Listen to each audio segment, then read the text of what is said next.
For several years, we at Envia have been really interested in the rites of passage that accompany us in life. And over the past few years, we have become especially intrigued by the phase constituting eldership or sagehood, because we have quite a lot of community members who are now entering this phase. So we would like to have a conversation with our broader community about what it means to age positively in a society and a culture that places so much emphasis on youthfulness, immortality, and the pursuit of pleasure. We would like to have a conversation with older people about their perspectives on the meaning of life. I don't think about 80. What's 80? 80 is 20 and old fart is 20. No, 80 is nothing. I mean, I haven't even started yet. I'm really at the beginning.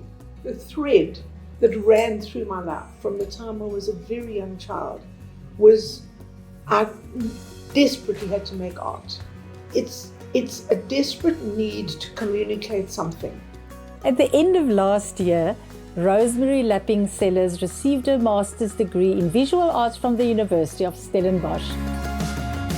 40 people applied for the course, 15 were accepted, only Rosemary finished.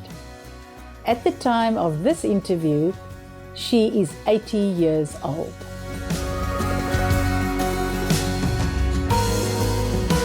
I find it fascinating and intriguing, given your achievements at your age, that you defined your identity not as that, no, but as a daughter and a mother, essentially. Yes, 100 times. Because without them, I wouldn't be who I am today. I would not.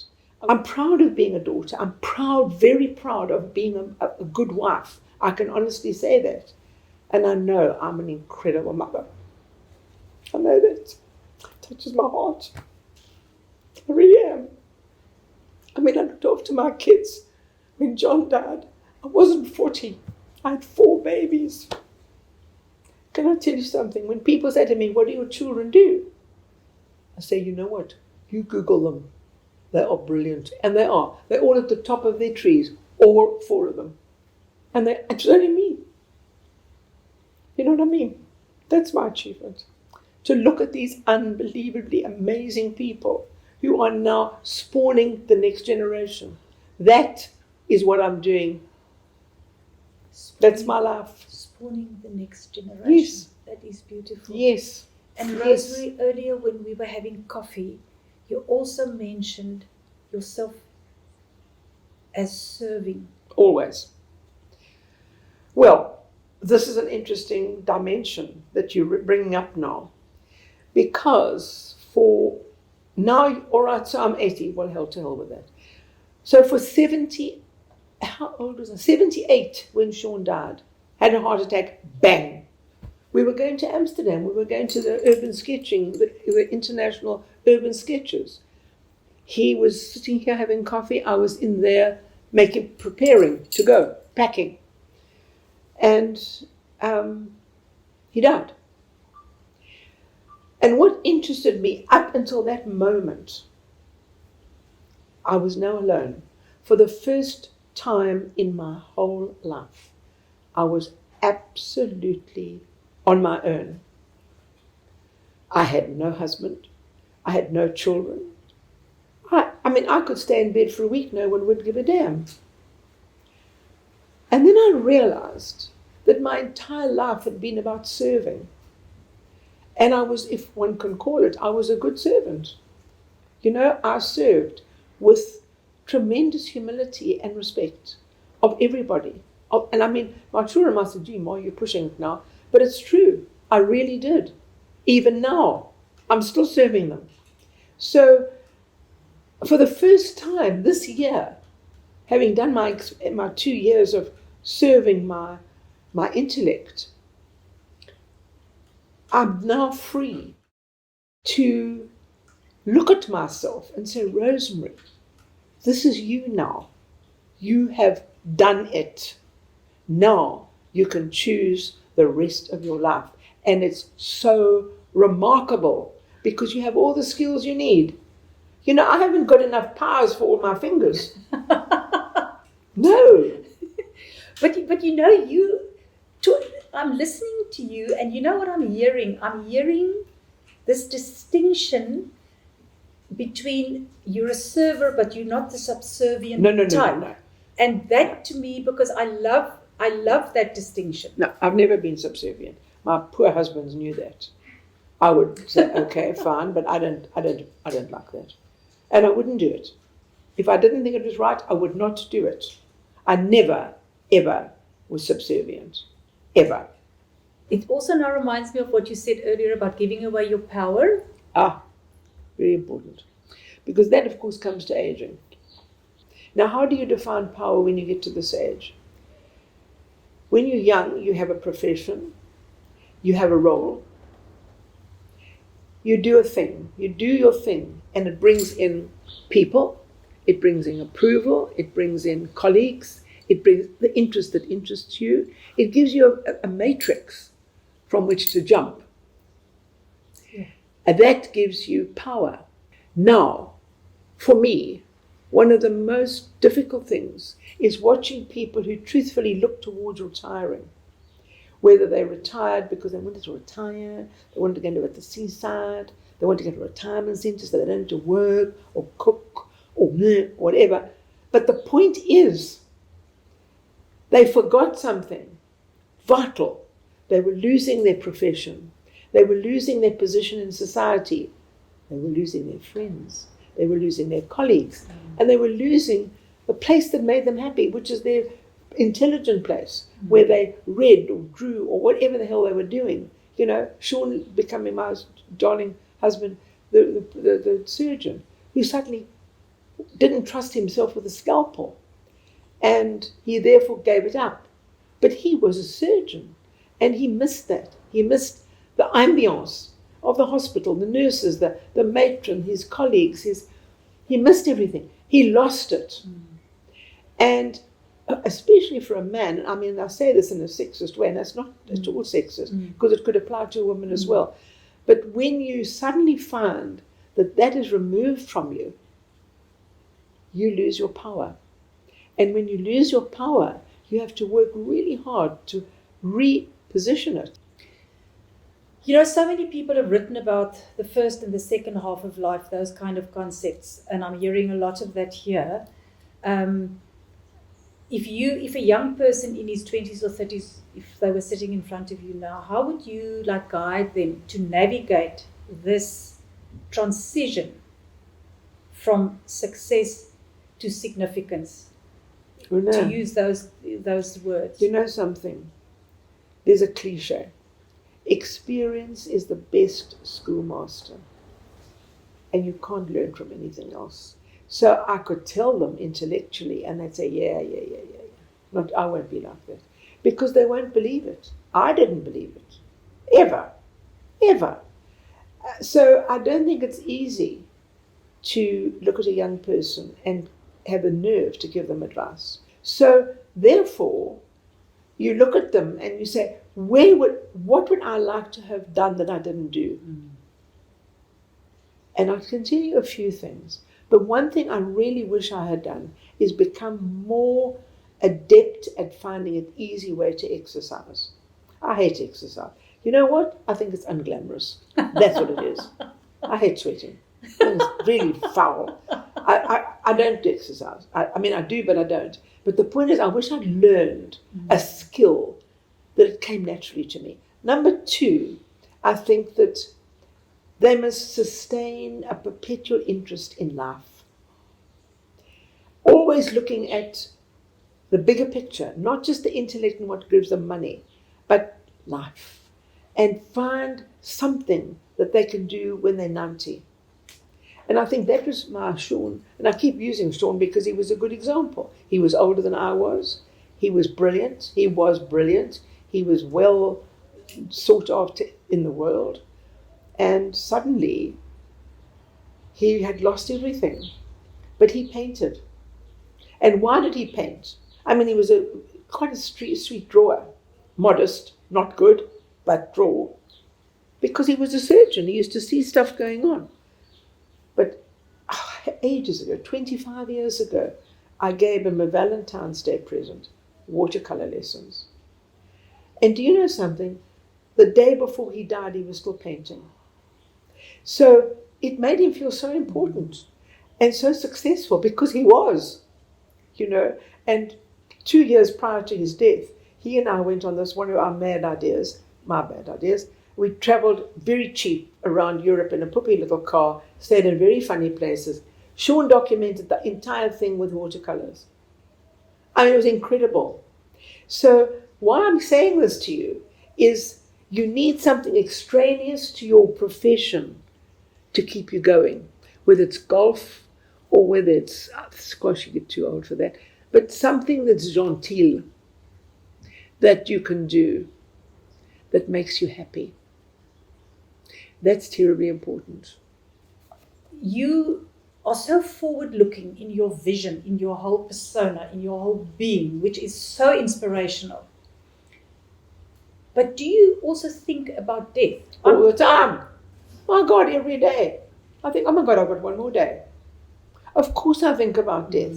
Death walks next to me. I mean, my father died, and a year later my husband died. I mean, that year I lost 4 men, powerful men, in 1 year, who all had a profound influence on me. All 4. Within 15 months, 4 men died. I had never seen a dead person till then. And suddenly I was confronted with death in every possible way. So I'm very conscious of death. And when I was doing my UNISA degree, my honours degree, those 5 years, a lot of it hovered around the brevity of life. I did not do death, but the brevity of life, because I was very conscious of that. However, when I met Sean, and my perception of death was very much more profound, because he was dealing with life and death experiences. And also he was extremely intelligent. So I could ask him things, but I wasn't prepared for him to die. Because when he died, I did not let that go. I was absolutely going to understand everything. So I did, and I won't tell you this now with the camera on, and I do, you can cut it off. But I will tell you, I needed to know what the hell was going to go on now. By now, I understood death. I could see it for what it is. It's also a game that we play, because we actually avoid death every morning. We're running away from it. Actually, we must embrace it. It's going to be part of us. So let us embrace it. Let us look at it broad on, but make bloody sure you live every day, just in case it's your day.